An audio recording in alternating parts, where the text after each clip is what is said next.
अस्सलाम वालेकुम दोस्तों, फाद आलम के फैंस के लिए वीडियो बहुत ही ज़्यादा इंटरेस्टिंग होने वाली, क्योंकि फाद आलम की अब पाकिस्तान टीम में वापसी यकीनी तौर पर हो चुकी है। तो आइए आप लोगों को इस वीडियो में बताते कि पाकिस्तान क्रिकेट टीम के हेड कोच मिसबाह हक ने फाद आलम को ग्रीन सिग्नल दे दिया पाकिस्तान टीम की वापसी के लिए।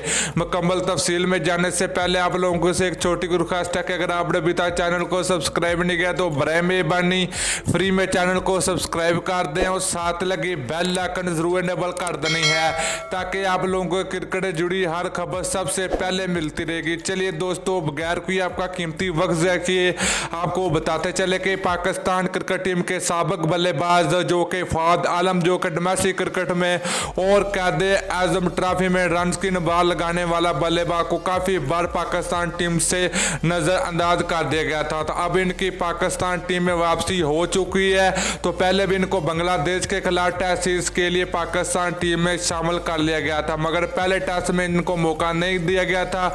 दूसरे टेस्ट मैच में इनको मौका मिल सकता था, मगर बदकिस्मत से पाकिस्तान और बांग्लादेश के दरमियान टेस्ट सीरीज मुकम्मल नहीं हो सकी। तो दोस्तों, अब आप लोगों को बताते चले कि पाकिस्तान क्रिकेट बोर्ड ने ऐलान कर दिया कि फाद आलम की अब पाकिस्तान टीम में जगह बनती है। तो इंग्लैंड के खिलाफ 3 टेस्ट सीरीज के लिए पाकिस्तान टीम का हिस्सा होंगे फाद आलम। तो दोस्तों, आप लोगों ने नीचे कमेंट करके जरूर बताना कि इंग्लैंड के खिलाफ फाद आलम कितना स्कोर करेगा और बाबर आजम कितना करेगा। तो आप लोगों ने नीचे कमेंट करके जरूर बताना। तो दोस्तों, वीडियो अच्छी लगे तो लाइक और शेयर जरूर कर दीजिए। फिर मिलते हैं अगली वीडियो में, तब तक दीजिए इजाजत। अल्लाह हाफिज।